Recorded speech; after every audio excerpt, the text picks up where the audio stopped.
Hello there, my name is Oak, and welcome to a Have a Gander on Pokemon Shuffle. And that is not how I'm going to do the whole video.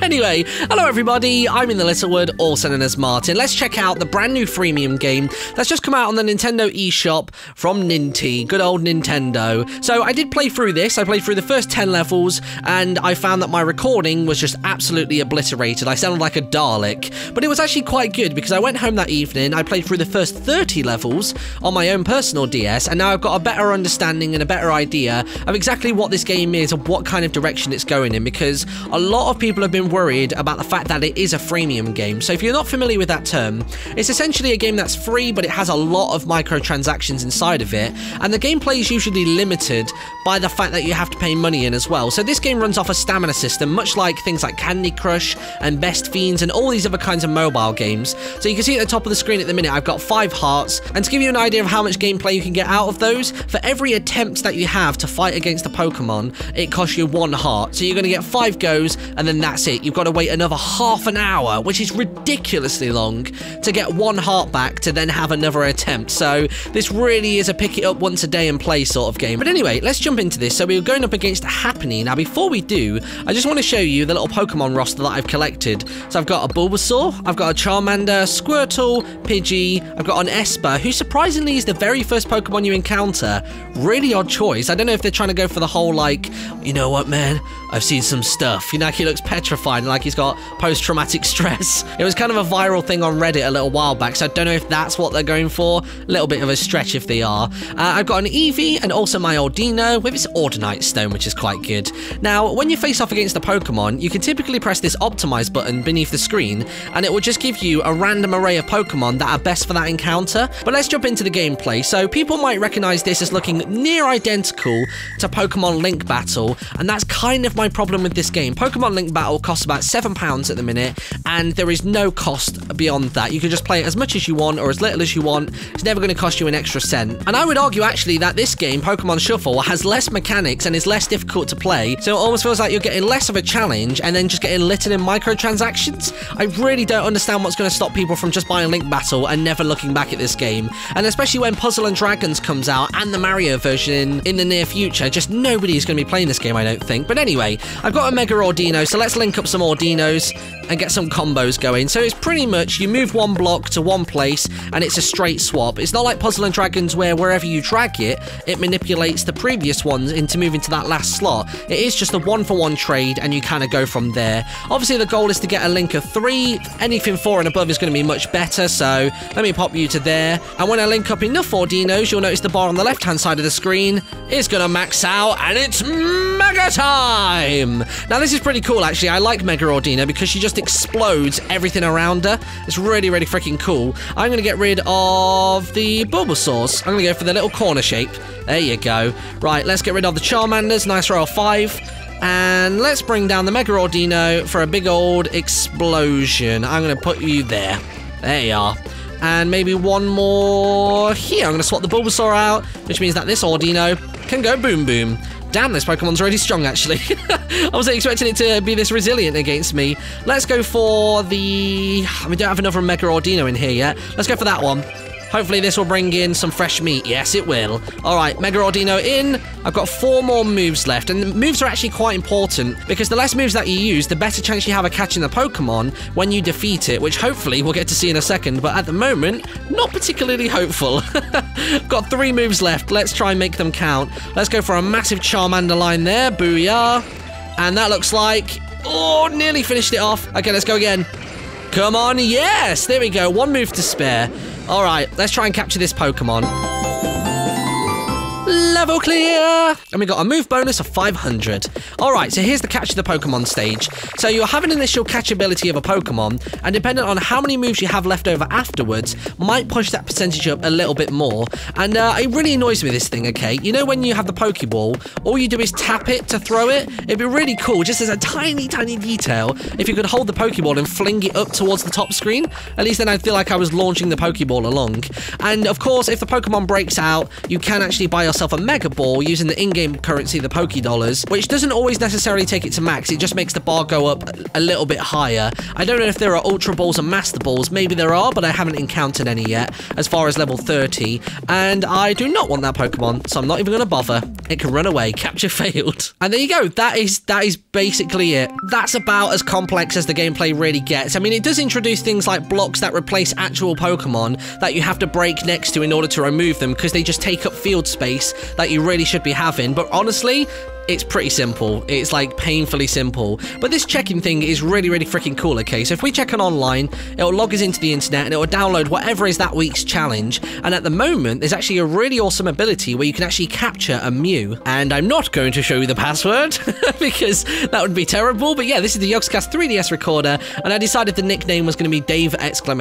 Because why not? Yes, I would like the new extra data. So yeah, like I said, at the minute, there is a special event where you can actually capture and face off against a Mew, and I luckily managed to capture it last night with less than 30% catchability, which I just think was ridiculously lucky. And alongside that as well, there are actually expert levels that pop up, where you face off against some really cool Pokemon like Articuno, and all other different kinds of legendary Pokemon, and some that aren't legendary, but just they're really, really cool, and you don't see that often. So let's have a little look at this. We've got a brand new special button on our screen, so if I press that, it'll take us through to the next area, and there it is. There's Mew, so you can actually go off and face against it. Now, what I would recommend to people is play through the game a little bit more, because you've got like 2 weeks or so to do this, and get yourself a couple of dark Pokemon, get your Mega Ordino up to like level 3 or 4, get a ton of dark Pokemon, because they're going to be super effective, and then go at Mew, and you're bound to just like kick its ass. It is a little bit of a damage sponge, but it's nothing too brutal. Anyway, let's head back to the main town and continue onward with our Pokemon journey. Right, let's do it. Let's spend 1 heart, let's jump in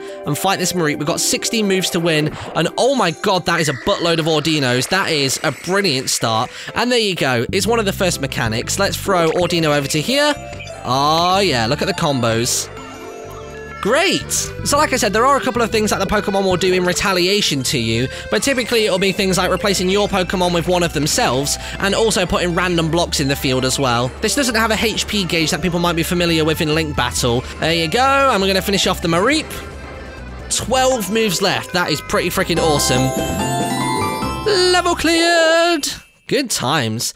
Now, this does actually change quite a bit. So if you have 12 moves left on one Pokemon, it might be the equivalent of only having 2 moves left on a different Pokemon. So the goalposts do move quite a lot, but you'll know from how many moves it takes to do a level what a good percentage to have left is. And yay! There we go. We caught the Mareep. Good stuff. S rank, and we got 100 coins for doing so. Oh, and even Ordino leveled up, and I think that Squirtle also leveled up as well. What's that little crown about? Ah, first dark Pokemon. So this is a Purloin, isn't it? Yes. Okay, cool, right. Optimize, it's basically just giving me the original Kanto starters and Ordino. I'm totally happy with that. That's fine. All right, let's jump in. Whoa. Ordino triggered Opportunist. Okay, fair play. And those are the first blocks that I told you about. Now, this one does actually have a countdown, which is nice. So in 4 turns' time, Purloin is going to do the same old nonsense again. There you go, push that one down. Right, Ordino, go Mega there. I'm going to switch out that Charmander for you.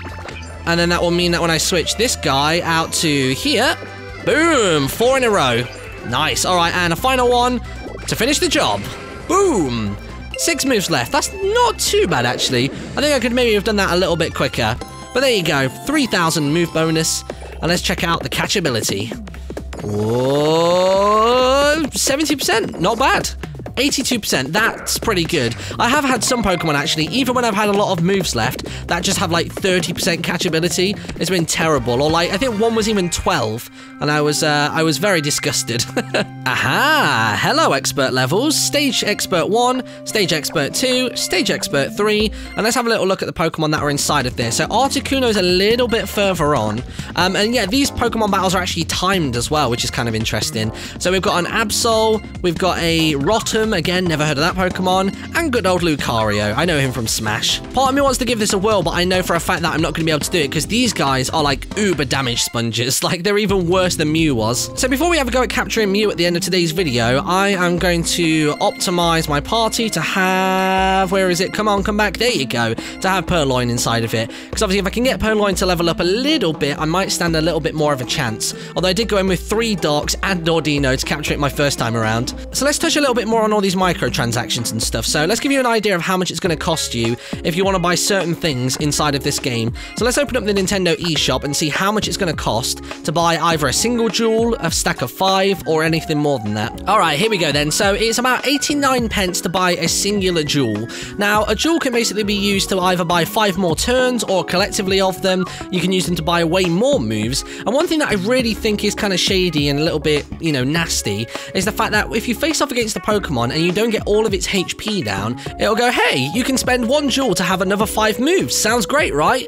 Not really, not when you can have 5 entire other goes. And I just don't like that they've got that in place. That seems a little bit backhanded to me. Although you can also buy 5 moves from this menu as well with some regular Pokecoins, which I guess is kind of like an even ground. You can also buy Mega Start, which is kind of interesting. So my Mega Ordino can be activated the moment that the game begins, which I think would be ridiculously OP for certain Pokemon. You can gain XP advantages and also complexity -1, which I think would mean that one of the Pokemon out of our party just wouldn't enter the game, which means obviously the field is going to be way more populated with the same types of Pokemon, so you can get some ridiculously massive combos. But I don't think we need any of those for now. Let's jump into this fight, and oh my god, all the boxes. Now, one thing that really confused me actually is, don't you think this Torchic looks shiny? It looks way more orange and kind of like an ambery red vibe in the actual anime and stuff, but even its little icon on the bottom screen here is straight up golden. Like, that to me looks like a legit shiny Pokemon, so I was very confused yesterday. I thought I'd, like, had a massive stroke of luck with RNG, and I got a shiny Pokemon, but I found when I looked at Kai's device that that wasn't the case. Alright, let's try a couple more of these. I've only got 2 more moves left. Holy moly. I really need to get Squirtle in here doing some damage. Let's go for you there, Squirtle. Oh, this isn't going to be enough, is it? Or maybe it will be. Maybe it will be. Epic Clutch! Oh, and he's done it. I'm not going to get any extra bonuses on my catchability, though, so here's hoping that it's going to be nice and high. Level clear! Right, let's find out if we can catch this bad boy. And catchability, 5. There you go. That was the one I remember being disgusted by. 5%. Holy crap. No, he's done for. He's out. Never mind. So this, wow, really? That's as far as the Great Ball's going to get me? 10%. Screw you, Nintendo. Not a chance. Not a chance. Not when I've already got a Charmander. You can go to hell.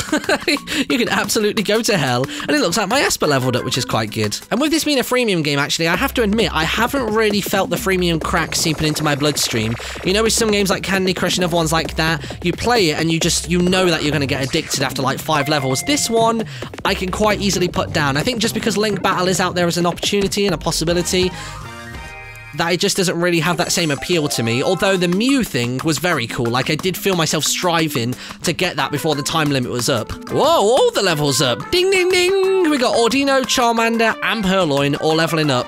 Beast mode. Now, these mega battles at the end of each area all tend to come with a mystery trainer accompanying them as well. The last guy, I never got to see his face. He was just like a silhouette, which I thought was quite odd. But anyway, let's optimize this party. I definitely want to have my Purloin in there. Let's have Bulbasaur in there. And I reckon, who else is close to leveling? I think maybe Fampi as well. Yeah, Fampi's already in there. Because Charmander isn't going to get any stronger if I give him excessive XP during level 3. He's always going to be the same. Right, let's face off against this dude. And it doesn't seem like this one has a trainer. Or does it? Let's see. Oh, no, it does. Do it! Mega Kangaskhan! Again, had no idea Mega Kangaskhan was a thing. I'm most certainly not up to date when it comes to which Pokemon can Mega Evolve or not. Right, let's get rid of you lot. Just got a mammoth combo straight out of the gate. There you go. Ordino is basically there already. Wow. Holy crap. She is not playing around today. Alright, I'm going to drop you there. And the Mega begins. We've got 17 moves left. And we've already gone down to half health. I reckon we can do this in a pretty solid time, actually. I'm going to drop you there. I'm going to go for 4 if I can. It's going to take me right through the middle. And another big Ordino slot there. There you go. And I could probably do with getting rid of those boxes, maybe. If the combos ever actually end. Oh my god. I think the longest combo I've had so far in this game was a 19, which was just ridiculous. Let me drop Fampi in there. There you go. Open up some space. And I'm going to get rid of the line of Bulbasaurs to bring down lots of lines. And Ordino is going to go. Just wondering if I can switch out that Ordino for a Bulbasaur. It wouldn't really help anything, would it? Because if I move that Audino to that Bulbasaur, because neither of them end with a chain occurring, it doesn't allow you to do it. That's one thing I forgot I hadn't mentioned yet. But anyway, let's drop you to there. And that should be the end, nearly, of this encounter. Oh, no. You covered up some of my Super Audinos. How dare you? I'm going to drop you to there. There you go. I'm going to free up all that space. I'm going to finish you off with one final swipe. Which is pretty good timing, actually, because its countdown was on 0. You did it! You defeated Mega Kangaskhan. Oh, yeah. Whoa, more levels up. There you go. Both Phanpy and Bulbasaur have gone to level 3, so we've got some pretty strong Pokemon now. I'm thinking we're ready to face off against Mew. Right, let's only take our absolute strongest. So as much as we have Mega Kangaskhan, I don't really like Mega Kangaskhan's ability. I don't even remember what it is because it disinterested me that much. I like Audino's just because it just blows up so many other blocks and just causes like ridiculous amounts of damage. I'm going to take along my 2 other level 3 Pokemon, I think, because I think that's going to be my best chance. So I've got a Dark type, I've got 2 level 3s, and I also have a Mega Audino. Let's see what happens with this. So like I said, this is only available, I think, for the first 2 weeks that Pokemon Shuffle is released, and then I imagine they're going to have other random ones pop up, maybe for like a day, or maybe for a couple of days, or there might even be like weekly ones as well. That might be quite nice to see. Oh, God. 19 moves left, and I've barely scratched the surface of this Pokemon. Okay. I really like the backdrop as well. It's very spacey and toy boxy. Come on, Power of 4 triggered. We need to get these Audinos comboed up. Let's go for you then. There you are. Get rid of that block there. Oh, yeah, Mega. I like the 3rd try. That is pretty freaking good. Okay, let's go for there. I really need to work hard to make sure I do this in the least moves possible, just simply because the catchability is going to be dire on this Pokemon. Let's go for that there. There you go. Good. I like the look of that. And I reckon if I drop Audino there, that's going to get rid of that newly placed block. Yeah, I'm not sure I've got enough damage. I think the reason I did so much damage before is because every single Pokemon, other than Audino, was super effective. And that doesn't seem to be happening this time around. So a chain of 3 does about 94 with super effective. And then what does a chain of 3 with Audino do? I'll find out in a second. Let's try the chain of 4. 151. So I probably should be prioritizing Audino and Purloin at the moment. Oh, no, you took that one away from me. Okay, let's go for that Audino there. Okay, not bad. We've got 10 moves left and we've got half of its health to go. So let's take out that Mega Bulbasaur line just there. Get some crazy combos jumping off the back of it. And where do we want to go to from here? That's a 4 right there. I'm going to take that. Oh, we might just do this. We might just do this. It'd be a great way to end the video, wouldn't it? Capturing a Mew. There you go. Oh, it used its move to turn that Purloin into a block. That's not too bad. I'm going to go for you. There you go. Yeah. Okay, I'm happy with that. 6 more moves left. I think this is doable, actually. I'm actually confident in this capture now. Let's go for... where's going to be best to put you? Let's go for there. Yeah, that looks good. That looks really, really good. She's getting there slowly but surely. Yes, she didn't turn my Audinos into blocks, and we've done it. Nice. All right, so we've got 4 moves left. I've yet to spend any money, actually, on a Great Ball, so I'm happy to use that to capture a Mew. But let's see what happens. So the catchability is... 10%. Yikes. 26% after. Okay, well, let's throw the Pokeball. Chances are we're not going to catch it, but then we can try the Great Ball to have another stab at it. Whoa! Oh my god, I did it! Wow! I mean, I'm wondering now if this is an event thing, because that happened last time as well. I only had like 30%, and I was still able to capture it. I wonder if you can just literally just beat it if they go, you know what, we'll give you it. It's fine. So there we go. Mew is captured, and I think I'm going to leave it there for today. So hopefully this video gave you a really good idea as to exactly how quickly you're going to go through hearts, how frequently you're going to come across gems, and also how much money Nintendo are asking of people to pay into certain things like this. So my personal feeling on this game is that I do like it. I like the gameplay, but the whole microtransaction thing really annoys me. I wish there was an alternative where we could say, right, I'll happily pay you 20 quid and you never ask me for anything again, and I can just play through it as much as I want, but that's obviously not the goal of the game. Also as well, it is a little bit disheartening to get to the end of a fight with, say, Mew, who's been this epic, like, long-standing legendary Pokemon ever since, like, I was 10 years old, and now it's been reduced to 79p for me to capture it. It just feels a little bit cheap, but I think everybody's going to make up their own decisions. Some people are used to freemium games, some people absolutely despise them and steer steer away from them. So it's totally your choice. My recommendation is if you don't want to pay any more money than you have to, pick up Pokemon Link Battle. I think at the moment it's literally going for like £7, so that'll be like $10. Or if you want a very similar styled game, you can always pick up Puzzle and Dragons and the Mario equivalent of it, which both come on one cartridge, which is due out sometime in the near future, which is also going to be on the 3DS. So there you go, those are your options. So thank you very much for watching, everybody, and I'll see you all in a little bit. Bye-bye!